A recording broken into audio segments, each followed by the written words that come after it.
Click the bell icon to get latest videos from Ekeeda. Hello friends, दोस्तों आज इस video में हम डिस्कस करने वाले हैं सप्लाई ऑफ सर्विसेज के साथ में जो एग्जम्पशंस जुड़े हुए हैं उनको हम डिस्कस करेंगे। मतलब कि एक लिस्ट ऑफ गुड्स है, एक लिस्ट ऑफ सर्विसेज है। एग्जम्पशंस अंडर जीएसटी जो पूरा चैप्टर है, इसमें ऐसे गुड्स और सर्विसेज के बारे में डिस्कशन है जिनको जीएसटी से बाहर रखा गया है, एग्जम्प्ट किया गया है। तो सर्विसेज की लिस्ट हम देख रहे हैं, उसमें आज सबसे पहला जो आइटम है जिसका नाम है चैरिटेबल एंड रिलीजियस एक्टिविटीज। ऐसे सर्विस के एग्जम्पशन को इस वीडियो के अंदर हम समझने वाले हैं। चैरिटेबल एक्टिविटीज क्या होती है, रिलीजियस एक्टिविटीज क्या होती है, किन किन चीजों को एग्जम्प्ट किया गया है, ऐसी बहुत सारी एंट्रीज को हम डिस्कस करेंगे which is related to this service. तो आइए दोस्तों इस एग्जम्पशन को समझते हैं। Let's start.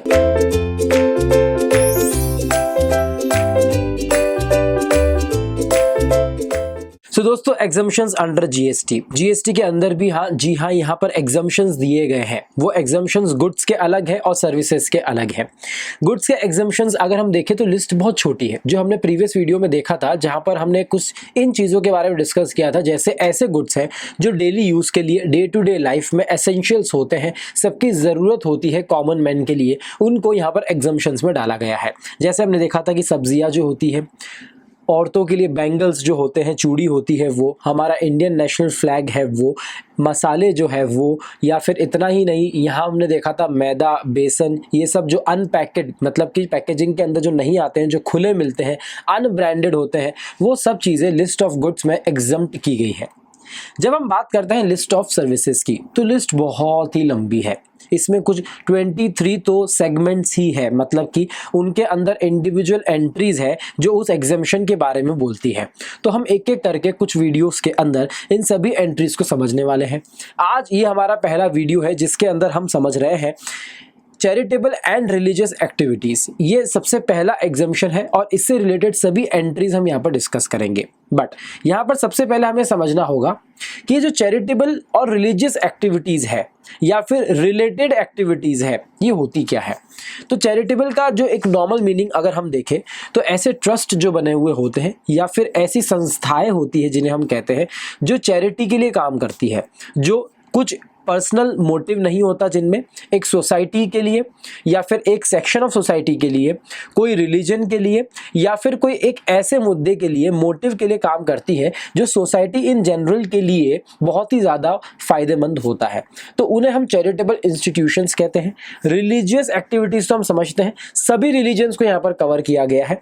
ये हमारा जो पूरा एक्ट है बड़ा सेक्युलर है, यहाँ पर कोई ऐसे दंगे फसाद नहीं है। जितने भी रिलीजन्स हैं, उनकी जितनी भी रिलीजियस एक्टिविटीज होती है, उन सबको एग्जम्पशन में डाला गया है।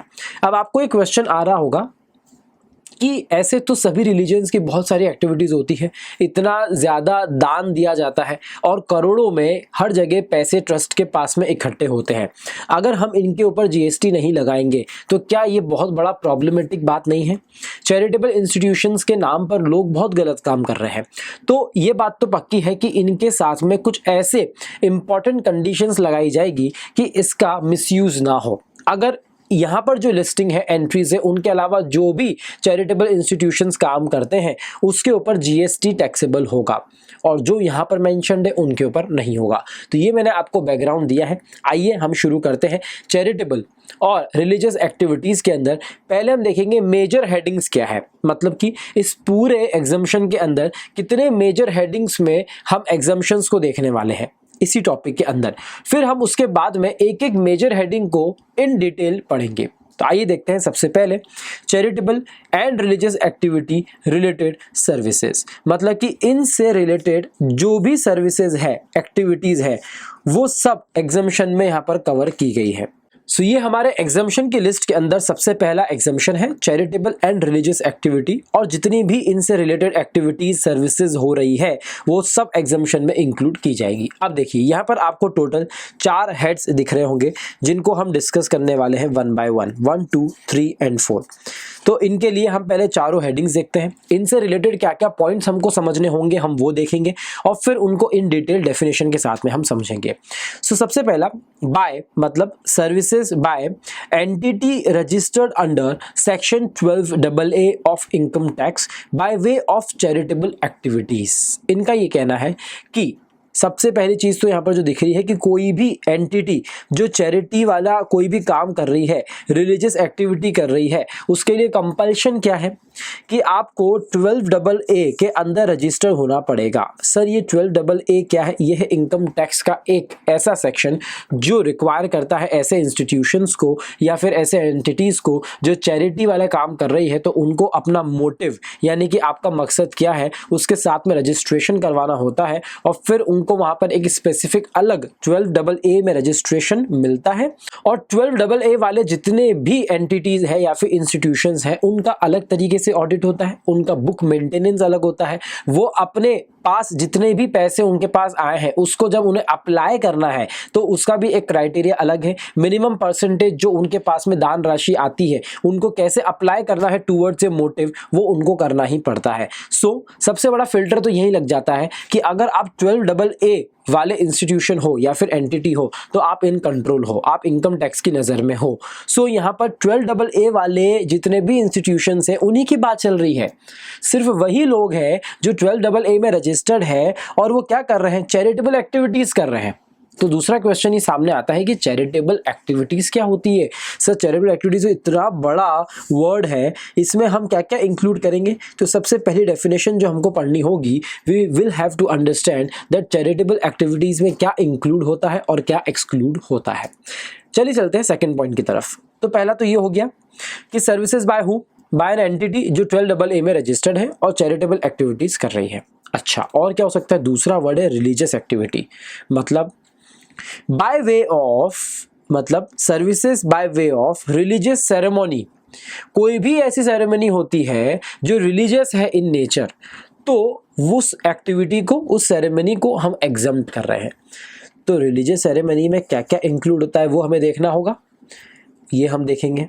उसके बाद हम ये भी देखेंगे जो पॉइंट इसमें इंक्लूड किया गया है वो क्या है, renting of precincts of a religious place for general public. और यहाँ पर लगे हुए हैं 2 स्टार्स, मतलब कि यहाँ पर कुछ कंडीशंस रखी गई है और या फिर यूँ कहे कि कुछ यहाँ पर ऐसे पॉइंट्स दिए गए हैं जो एग्जम्पशन जैसे काम करेंगे। सो यहाँ पर ये बोल रहे हैं कि अगर आपने कोई एक रिलीजियस प्लेस का कोई एरिया, कोई रूम, कोई ग्राउंड, कोई हॉल, प्रिसिंक्ट्स, ये सब प्रिसिंक्ट्स में आते हैं, उसको अगर आपने रेंट पे दिया है तो हम उसको भी जीएसटी से बाहर रखेंगे और एग्जम्प्ट बोलेंगे। Renting of precincts of a religious place for general public. अब जनरल पब्लिक की डेफिनेशन क्या होगी ये भी देखनी पड़ेगी ना हमको, और प्रिसिंक्ट्स मतलब क्या होता है ये भी देखना पड़ेगा। तो पहली डेफिनेशन हम ये समझेंगे, फिर हम ये समझेंगे और बाद में हम ये भी समझेंगे। ये कुछ तरीके की डेफिनेशंस हम साइड बाय साइड समझते जाएंगे।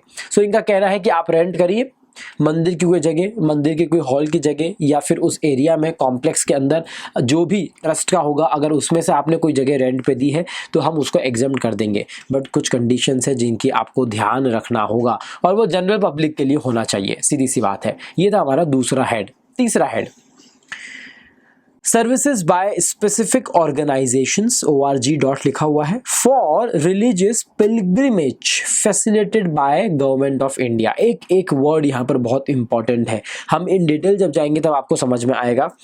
इस पॉइंट को अगर हम सिर्फ देखें तो हमें क्या समझ में आ रहा है कि पिलग्रिमेज जो निकलती है, पिलग्रिमेज के ऊपर जीएसटी नहीं लगेगा। मतलब कोई पिलग्रिमेज के नाम पर अगर कोई बोल रहा है कि आप इतना पैसा हमको दीजिए तो उसके ऊपर जीएसटी उसको चार्ज नहीं करना है, सीधी सी बात है।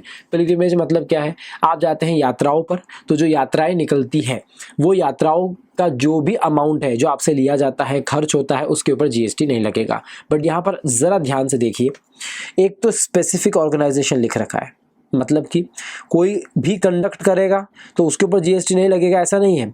कुछ स्पेसिफिक ऑर्गेनाइजेशन अगर कंडक्ट करती है, रिलीजियस पिलग्रिमेज होती है और वो फैसिलिटेटेड बाय क्या है, गवर्नमेंट ऑफ इंडिया है। मतलब सबके पास में पावर नहीं है, जो गवर्नमेंट ऑफ इंडिया फैसिलिटी जिसके लिए प्रोवाइड कर रही है, ऐसी जो पिलग्रिमेजेस है उनको ही सिर्फ जीएसटी से बाहर रखा गया है, and that too by specific organisations. तो पिलग्रिमेज का हमारा है थर्ड पॉइंट। और फोर्थ हेडिंग है services for training number 1, coaching number 2, किसके लिए? For arts, culture, sports by charitable entities.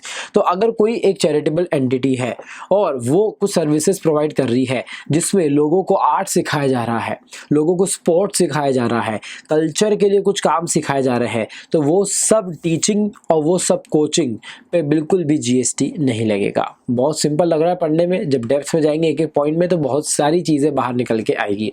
तो ये टोटल 4 हेड्स है जिनके बारे में हमको इस पूरे पॉइंट के अंदर डिस्कस करना होगा।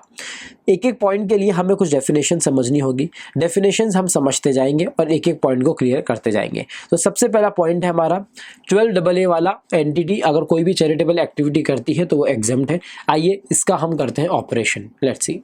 अब दोस्तों सबसे पहला जो पॉइंट है उसमें हमें उसका ऑपरेशन अगर करना है तो हमें समझना होगा कि रिक्वायरमेंट क्या है उसकी। उसका कहना है कि चैरिटेबल एक्टिविटीज अगर आप कर रहे हो, रिलीजियस एक्टिविटीज आप कर रहे हो, और आप कौन हो? आप एक ऐसी एंटिटी हो जो रजिस्टर्ड है। कहाँ पर रजिस्टर्ड है? 12AA में रजिस्टर्ड है। और आप क्या कर रहे हो? चैरिटेबल एक्टिविटीज कर रहे हो। मतलब कि जाहिर सी बात है कि 2 important conditions to be fulfilled है यहाँ पर। सो अगर आप 12AA हो और साथ में आप कैरीज आउट 1 और मोर चैरिटेबल एक्टिविटीज, आप चैरिटेबल एक्टिविटीज भी कैरी आउट कर रहे हो तो ही आप फर्स्ट पॉइंट में आते हो। 2 कंडीशंस तो आपको फुलफिल करनी ही पड़ेगी, सिंपल सी बात है। बट 12AA के पास में आपको 2 पॉइंट्स और दिख रहे हैं। या तो आप 12AA वाली एंटिटी हो, या तो आप कोई ट्रस्ट हो जो सेक्शन नंबर 1023C में रजिस्टर्ड होती है, या फिर आप ऐसी बॉडी हो जो इनकम टैक्स के 1023BBA के अंदर रजिस्टर्ड होते हैं। ये आप सिर्फ पढ़ने के लिए एक बार पढ़ लीजिए, याद करने के लिए कोई इतना इंपॉर्टेंट नहीं है। बट अगर क्वेश्चन में लिखा हुआ रहता है कि इस सेक्शन में रजिस्टर्ड है तो आप घबराइएगा मत। आप ये मत बोलिएगा कि 12AA वाला नहीं है और कोई सेक्शन वाला है तो हम उसको यहाँ पर कवर नहीं करेंगे। ये भी कवर्ड है। इन तीनों में से अगर आप कहीं भी रजिस्टर्ड हो, आप ऐसा कोई ट्रस्ट हो, एंटिटी हो और चैरिटेबल एक्टिविटीज आप कर रहे हो, तो yes you are in the first major heading of this exemption. तो ये हमने देखा है। अब दोनों कंडीशंस फुलफिल करने के बाद में हमें देखना होगा सबसे पहले कि चैरिटेबल एक्टिविटी होती क्या है, उसमें हमें क्या क्या इंक्लूड करना है। चैरिटेबल एक्टिविटी अपने आप में बहुत बड़ी डेफिनेशंस है, उसको हमने 4 पॉइंट में यहाँ पर बना लिया है। चारों पॉइंट को हम एक एक करके समझेंगे। सो चैरिटेबल एक्टिविटीज मतलब क्या होता है? कोई भी काम अगर आप कर रहे हो पब्लिक हेल्थ के लिए, कोई भी काम आप कर रहे हो एडवांसमेंट के लिए, मतलब बढ़ोतरी देने के लिए, उसको बढ़ावा देने के लिए, ऑफ व्हाट? रिलीजन, स्पिरिचुअलिटी और योगा। योगा नया ऐड किया गया था, ध्यान से रखिएगा। मतलब आप अगर योगा का, स्पिरिचुअलिटी का या रिलीजन का आप बढ़ावा करने के लिए कोई भी काम कर रहे हो तो वो आपकी चैरिटेबल एक्टिविटी है। यस। अगर आप कोई भी काम कर रहे हो एडवांसमेंट ऑफ एजुकेशनल प्रोग्राम, आप पढ़ाई के लिए, एजुकेशन के लिए अगर कोई चैरिटी कर रहे हो आप, तो यस वो चैरिटेबल एक्टिविटीज में ही आएगा। और इतना ही नहीं, स्किल डेवलपमेंट के लिए भी अगर आप कोई काम कर रहे हो तो वो भी इंक्लूड किया जाता है।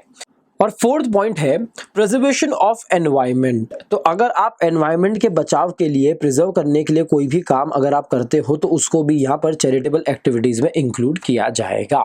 सो ये है हमारे कुछ पॉइंट्स जो हमने चारों में यहाँ पर डिवाइड कर रखे हैं चैरिटेबल एक्टिविटीज के लिए। सो चैरिटेबल एक्टिविटीज इनको बोला जाएगा। अब पब्लिक हेल्थ मतलब क्या है तो पहले वो समझेंगे। इन एक एक पॉइंट को भी हमें देखना होगा। चलिए देखते हैं पब्लिक हेल्थ मतलब क्या है। अब पब्लिक हेल्थ से मतलब ये है, सबसे पहला पॉइंट है मैं लिखना चाहूंगा इलनेस। अगर आप इलनेस के लिए, आप बीमारी के लिए अगर आप कोई कैंप लगा रहे हैं, आप मेंटल अवेयरनेस का प्रोग्राम कर रहे हैं, तो वो इलनेस के लिए जो भी काम कर रहे हैं पब्लिक हेल्थ के लिए कर रहे हैं। तो आपने कैंप लगाया, मेंटल अवेयरनेस दी, आपने कोई बीमारी के बारे में समझाया, आप या फिर कोई कैंप कर रहे हैं जहाँ पर आप सिर्फ वहाँ पर ब्लड चेकअप करवा रहे हैं, तो ये सभी चीज़ें पब्लिक हेल्थ में इंक्लूड होगी। तो इलनेस से रिलेटेड आप जो भी काम करेंगे वो यहाँ पर इंक्लूड होगा। इसमें HIV और एड्स जैसी बीमारियों के लिए भी अगर आप कोई यहाँ पर स्टेप्स लेते हैं तो वो भी पब्लिक हेल्थ के लिए इंक्लूड किया जाएगा। सो ये सब चीज़ें यहाँ पर आपको इंक्लूड करनी है पब्लिक हेल्थ के अंदर।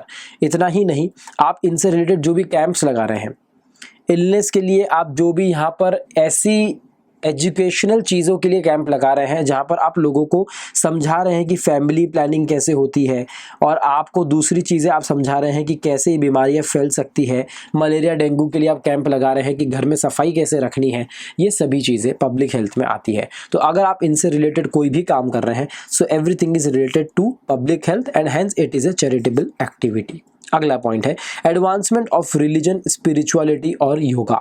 अब यहाँ पर अगर आप कोई भी काम ऐसा कर रहे हैं जो योगा के लिए, स्पिरिचुअलिटी के लिए या फिर रिलीजन को बढ़ावा देने के लिए है, तो वो भी चैरिटेबल एक्टिविटीज़ में आएगा। इसमें ज़्यादा एक्सप्लेनेशन की ज़रूरत नहीं है। इसका सीधा सा मतलब है कि आपने जैसे कोई बड़े संत को बुलाया और उनको बुलाया आपने प्रवचन देने के लिए, तो आपकी एक रिलीजियस एक्टिविटी है, तो वो आपने जितना भी फंड इकट्ठा हो रहा है वहाँ से, वो आपका चैरिटेबल एक्टिविटी में जाएगा। आप योगा के लिए बड़े बड़े कैंप लगा रहे हैं, अवेयरनेस करवा रहे हैं, आप वहाँ पर योगा के लिए बुलाकर वहाँ पर लोगों को ट्रीटमेंट करवा रहे हैं, ये सब चीज़ें आपको जीएसटी से एग्जम्प्ट वाली कैटेगरी में आएगी एंड हेंस चैरिटेबल एक्टिविटी है। तीसरा पॉइंट है एडवांसमेंट ऑफ एजुकेशनल प्रोग्राम्स और स्किल डेवलपमेंट। अब देखिए ये भी बहुत इंपॉर्टेंट पॉइंट है। एजुकेशनल प्रोग्राम करवा रहे हैं आप, स्किल डेवलपमेंट करवा रहे हैं आप, उनकी बढ़ोतरी के लिए अगर कोई काम कर रहे हैं आप, तो वो एग्जम्प्ट है। जैसे कोई ऐसे सेक्शन ऑफ बच्चे हैं जो बहुत ज़्यादा टॉर्चर के साथ में रहे हुए हैं या फिर जो ड्रग्स एडिक्ट है, तो उन लोगों के लिए आप अगर कोई एजुकेशनल प्रोग्राम्स क्रिएट कर रहे हैं और स्किल डेवलपमेंट का प्रोग्राम कर रहे हैं, तो वो सभी यहाँ पर इंक्लूड होगा किसमें, चैरिटेबल एक्टिविटीज़ के अंदर। अब इतना ही नहीं, एजुकेशन प्रोग्राम्स में और स्किल प्रोग्राम में अगर आप कुछ ऐड कर रहे हैं, जैसे आप होमलेस बच्चों के लिए, ऑर्फनेज के बच्चों के लिए अगर कोई काम कर रहे हैं, तो वो भी एजुकेशनल प्रोग्राम में ही आएगा। और इसमें एक इंपॉर्टेंट पॉइंट है जो आपको याद रखना है कि अगर आप यहाँ पर मैं लिख देता हूँ होमलेस या फिर ऑर्फन, ये सब आपका यहाँ पर इसके अंदर ऐड होगा। और इसमें एक इंपॉर्टेंट पॉइंट है प्लस 65 ईयर्स ओल्ड, मतलब कि रूरल एरिया में, विलेजेस में जो लोग 65 साल से ऊपर की एज में हैं, उन लोगों के लिए अगर आप कोई काम कर रहे हैं तो वो भी यहाँ पर स्किल डेवलपमेंट और एजुकेशनल प्रोग्राम्स में ऐड होगा। तो ये है हमारा तीसरा पॉइंट। चौथा पॉइंट है प्रिजर्वेशन ऑफ एनवायरनमेंट। अब एनवायरनमेंट को बचाने के लिए आप स्वच्छ भारत के लिए कुछ कर रहे हैं या फिर आप ग्रीन प्लांटेशन का कुछ काम कर रहे हैं, ग्रीन स्पेसेस क्रिएट कर रहे हैं, आप किसी स्कूल्स के साथ में टाई अप करके आप वहाँ पर ग्रीनरी बढ़वा रहे हैं, ये सब चीज़ें आपको, जैसे आप कोई बायोफ्यूल्स के लिए कुछ काम कर रहे हैं या फिर आप सफाई में कुछ भी योगदान कर रहे हैं, फॉरेस्ट में ट्रीज का प्लांटेशन कर रहे हैं, ये सभी चीज़ें आपका प्रिजर्वेशन ऑफ एनवायरनमेंट में जाएगी। सो इन चारों पॉइंट्स के अंदर आपको इस बात का ध्यान रखना है कि हम किसके बारे में याद कर रहे हैं, चैरिटेबल एक्टिविटीज़ क्या होती है वो हम समझने की कोशिश कर रहे हैं। तो चार अगर आप उंगली पे देखें इसको कैसे याद करना है, तो पहला पॉइंट है सबसे इंपॉर्टेंट कि पब्लिक हेल्थ के लिए आप काम करिए। पब्लिक हेल्थ के लिए जो भी काम हो रहा हो एट लार्ज, वो आपका चैरिटेबल एक्टिविटी है। आप एजुकेशन प्रोग्राम के लिए काम करेंगे, स्किल डेवलपमेंट करवाएंगे, बिल्कुल आपका वो चैरिटेबल एक्टिविटी है। आप रिलीजियस के लिए, योगा के लिए, स्पिरिचुअलिटी के लिए कुछ भी काम करेंगे, वो चैरिटेबल एक्टिविटी है। एंड एट लास्ट आप एनवायरनमेंट के लिए कोई काम करेंगे तो वो भी चैरिटेबल एक्टिविटी है। इस तरीके से चारों हेड्स का मतलब अगर हम कंबाइन करें तो ये होता है कि ये चैरिटेबल एक्टिविटीज है। कर कौन रहा है, 12AA 1023C और 23 BBA वाला ये पर्सन जो रजिस्टर्ड है वो ये काम कर रहा है चैरिटेबल एक्टिविटीज का, तो वो फिर फर्स्ट पॉइंट के अंदर यहाँ पर इंक्लूड होगा और वो जीएसटी से बाहर होगा, एग्जम्प्ट होगा। सो ये हमने देखा है चैरिटेबल एक्टिविटी का मतलब, पर्सन की रिक्वायरमेंट क्या है वो, ये दो पॉइंट्स हमने अभी तक कवर किए हैं। अब दोस्तों अगला जो पॉइंट है हमारा, फर्स्ट पॉइंट हमने कवर कर लिया है, 12AA है और चैरिटेबल एक्टिविटी कर रहे हो तो यस आप एग्जम्प्ट हो। दूसरा पॉइंट क्या है यहाँ पे, दूसरा पॉइंट था रिलीजियस एक्टिविटी से रिलेटेड। वहां पर उन्होंने बोला था कि अगर आप कोई रिलीजियस एक्ट कर रहे हो तो वो एग्जम्प्ट है। और उसी के अंदर दूसरा पॉइंट क्या था कि अगर आप कोई प्रिसिंक्ट्स को आप ऑन रेंट दे रहे हो तो वो भी एग्जम्प्ट है। तो सबसे पहले हम देखेंगे कि ये प्रिसिंक्ट्स जो आप बोल रहे हो और रिलीजियस प्लेस आप बोल रहे हो, इसका मतलब होता क्या है। Let's see. So religious place का मतलब होता है primarily meant for conduct of prayers और worships pertaining to a religion, meditation और स्पिरिचुअलिटी। देखिए रिलीजन का मतलब तो यहाँ पर हो गया कि सारे रिलीजन्स आ गए, तो कोई भी मंदिर है, मस्जिद है, गुरुद्वारा है, चर्च है, ये सभी यहाँ पर इंक्लूड हो जाएंगे हमारी इस डेफिनेशन में। रिलीजियस प्लेस उनको बोला जाएगा। कहीं कहीं टेम्पल्स नहीं होते, बड़े बड़े हॉल्स होते हैं, सेंटर्स होते हैं जिनको मेडिटेशन के लिए बनाया जाता है और वो ओशो आश्रम्स बनाए जाते हैं, उन सबको हम मेडिटेशन सेंटर्स को भी रिलीजियस प्लेस में लेंगे। सो बड़ी बड़ी प्लेसेस हैं जहाँ पर डोम्स क्रिएट किए जाते हैं, वहाँ पर ओम के सिम्बल्स लगाए जाते हैं और वहाँ पर आपको बिल्कुल एक स्पिरिचुअलिटी को बढ़ाने के लिए उन प्लेसेस को बनाया जाता है। सो कोई भी प्लेस है जो स्पिरिचुअलिटी के लिए, मेडिटेशन के लिए या फिर रिलीजन के लिए प्राइमरीली, हाँ मतलब कि उनका मेन जो मोटिव है वो यही है, तो उस कंडक्ट के लिए, अगर प्रेयर्स के लिए, वर्शिप्स के लिए उन प्लेस को बनाया गया है तो वो हमारी रिलीजियस प्लेस होगी। सो ये बात तो क्लियर हो गई कि रिलीजियस प्लेस क्या है और किस किस चीज़ से वो रिलेटेड है। अगला पॉइंट है प्रेसिंक्ट्स। प्रेसिंक्ट्स मतलब होता है एरिया, तो इस एरिया में क्या क्या लेना, कौन कौन सा एरिया लेंगे हम। ट्रस्ट का पूरा एरिया है, मंदिर का कॉम्प्लेक्स है, पूरा मंदिर जाएगा, उसके आसपास के हॉल जाएंगे, ग्राउंड्स आएगा, सब कुछ आएगा। तो वही चीज़ों को यहाँ पर डेफिनेशन में एक्सप्लेन कर रहे हैं। Not to be interpreted in a restricted manner, उनका कहना है कि प्रेसिंग्स को ना आप बिल्कुल भी रेस्ट्रिक्टेड मैनर में मत पढ़िए। ऑल आईपीज यानी कि immovable properties of the religious place located with in the outer boundary walls, उनका कहना है कि ये पूरा एक कॉम्प्लेक्स बना हुआ है, इसके अंदर एक मंदिर है, एक यहाँ पर हॉल है, यहाँ पर एक और टेम्पल है, यहाँ पर एक बड़ा हॉल है, यहाँ पर एक लॉज बनाई गई है। ये पूरे जितने भी इस विसिनिटी के अंदर पूरे बाउंड्री वॉल्स के अंदर जो भी एरिया है वो सब इमूवेबल प्रॉपर्टी जो है वो प्रेसिंग्स के अंदर आएगी। तो अगर आपने ये रेंट पे दिया है, ये दिया है, या कहीं भी आपने जगह यूज करी है तो वो प्रेसिंग्स में आ रहा है और वो जीएसटी के लिए एग्जम्प्ट होगा। इनफैक्ट देखिए इंपॉर्टेंट पॉइंट आ रहा है, immovable property located in immediate vicinity में ऑल्सो भी कंसिडर्ड। इनका कहना है कि ये तो आपका पूरा कॉम्प्लेक्स है, हो सकता है कि ये बाजू की दो जगह और हो जो आपने यहाँ पर आपने कोई फंक्शन किया, उसके लिए कॉम्प्लेक्स छोटा पड़ रहा था तो आपने आजू बाजू की दो जगह भी आपने यूज कर ली।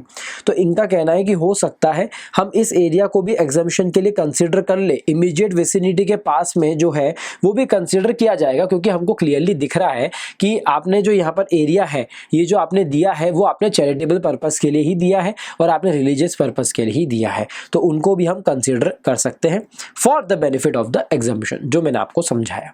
सो ये हमने देखा है कि रिलीजियस प्लेस का मतलब क्या होता है। तो आप रिलीजियस एक्टिविटी अगर कुछ भी करेंगे तो वो आपकी एग्जम्प्ट हो जाएगी, और अगर आप आपके रिलीजियस एक्टिविटीज के लिए कोई प्लेस रेंट आउट करते हैं आपकी ही, किसका, precincts of a religious place only, तो वो रिलीजियस प्लेस क्या हो गया वो समझ लिया, प्रेसिंग्स में क्या क्या इंक्लूड करना है वो समझ लिया। बट यहाँ पे कुछ एग्जम्पशंस है, 2 स्टार मार्क लगे हुए थे, इसलिए यहाँ पे लिखा हुआ है however these are not exempt. मतलब कि आपके इस विसिनिटी के अंदर, चलिए लेट से आपने एक लॉज बना रखी है जिसके अंदर बहुत सारे रूम्स हैं, ये आपने एक हॉल बना रखा है, तो वो आप पर्पस के लिए देते हैं अलग अलग चीज़ों के लिए रेंट पे, और आप वहाँ पर चार्जेस कलेक्ट करते हैं फ्रॉम द फैमिलीज जो वहाँ पर वो चीज़ें करवा रही है। तो उसके लिए कुछ एग्जम्पशंस यहाँ पर क्रिएट किए गए हैं। क्यों? क्योंकि आजकल सभी लोग यानी कि जितनी रिलीजियस प्लेसेस है वो सब कमा रही है। तो यहाँ पर क्या बोला गया, however these are not exempt. अगर आप अकोमोडेशन दे रहे हैं, मतलब कि आप रूम्स को रेंट पे डाल रहे हैं, जैसे बहुत सारे ऐसे प्रीमाइसेस होते हैं जो रिलीजियस प्रीमाइसेस होते हैं of a religion, particular religion, और वहाँ पर हॉस्टल्स क्रिएट किए जाते हैं। जैसे जैन कम्युनिटी के लिए अगर आप लेंगे तो जैन हॉस्टल्स क्रिएट किए जाते हैं।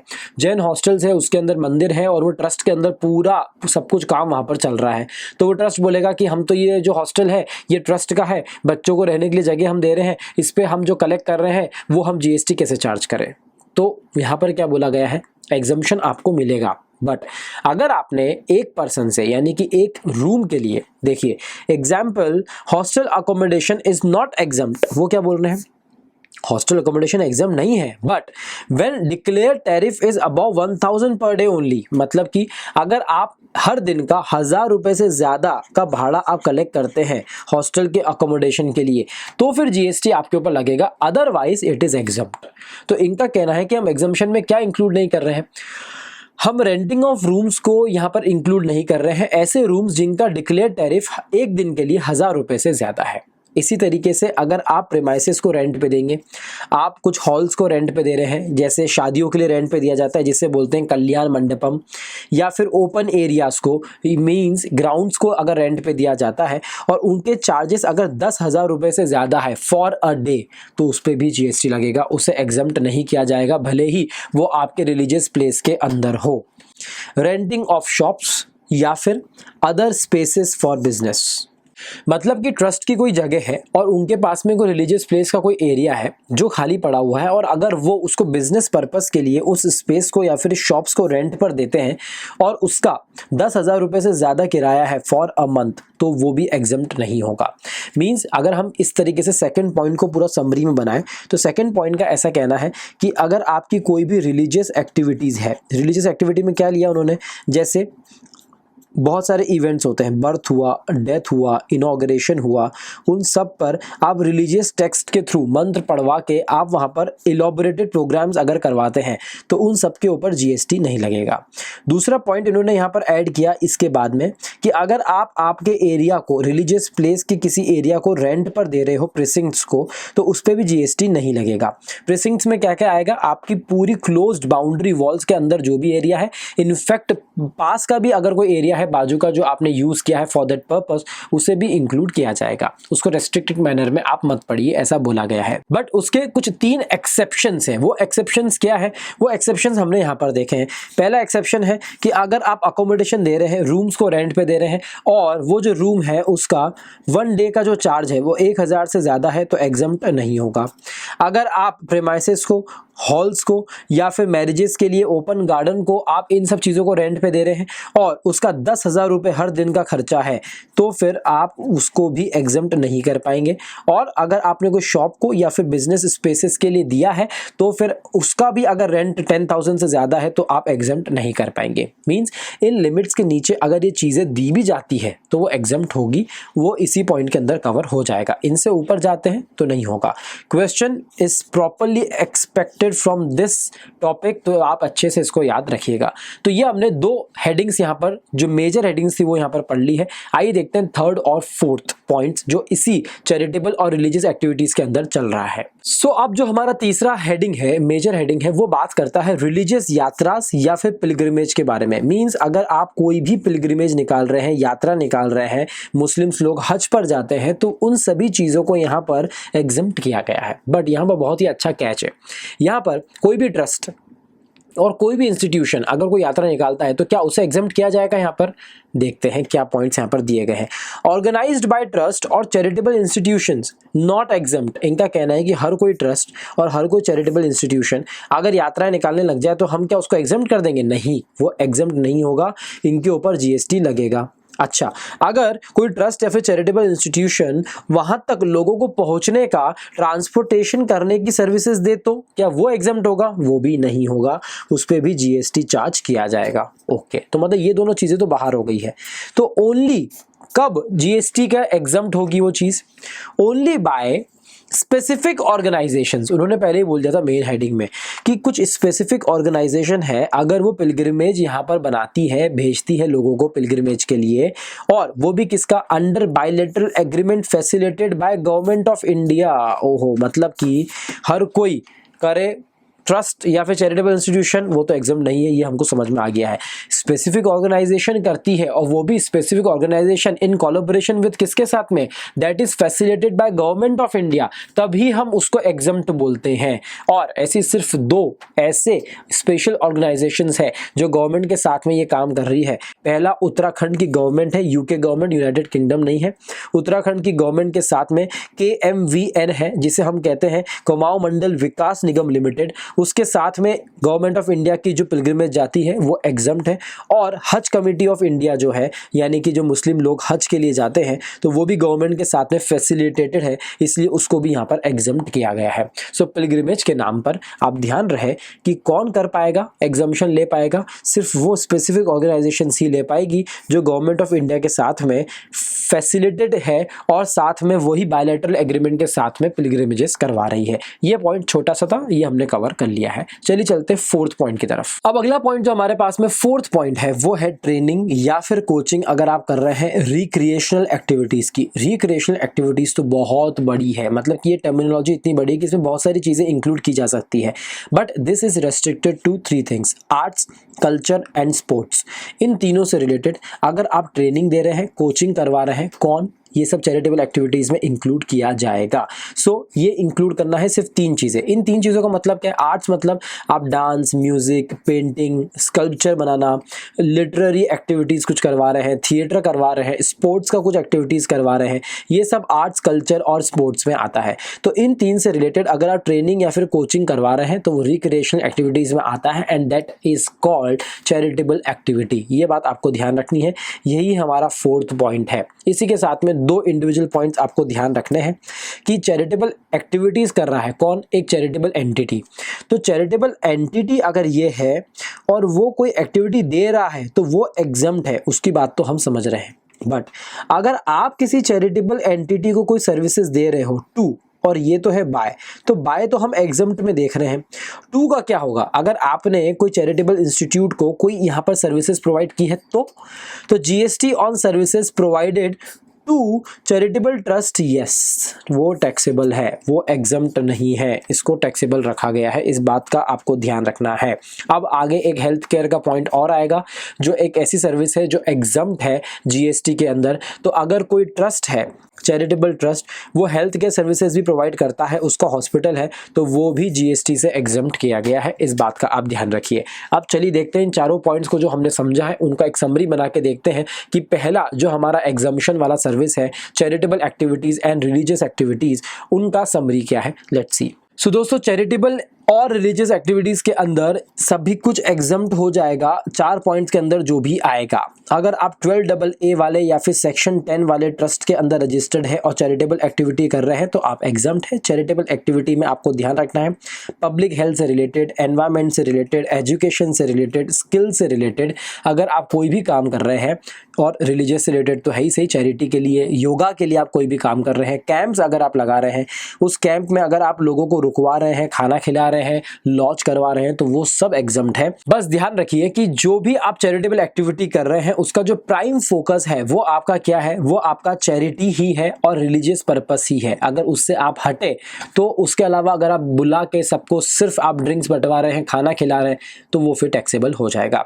दूसरा पॉइंट है रिलीजियस सेरेमनी करवा रहे हैं आप, किसी की डेथ हुई है, किसी का बर्थ हुआ है, इनॉग्रेशन हुआ है, पंडित जी को बुला के इलैबोरेटिव तरीके से पूजाएं रचाई जा रही है, तो वो सब यहाँ पर एग्जम्प्ट होगा। अगर रिलीजियस प्लेस को आप उसकी कोई जगह प्रेसिडेंट्स को आप रेंट पे दे रहे हैं, बिल्कुल एग्जम्प्ट है। बट आपको बात ध्यान रखनी है 3 चीज़ों की। अगर आप अकोमोडेशन दे रहे हैं, रूम्स को रेंट पे दे रहे हैं और उसका जो डिक्लेयर टैरिफ है वो 1000 रुपये दिन से ज़्यादा है तो एग्जम्प्ट नहीं होगा। अगर आप ऐसी कोई भी प्लेस को रेंट पे दे रहे हैं जो आपका हॉल है या फिर आउटर एरिया है, शादी के लिए कोई ग्राउंड को दे रहे हैं और उसका जो रेंट है वो 10,000 रुपये दिन से ज़्यादा है तो फिर वो एग्जम्प्ट नहीं होगा।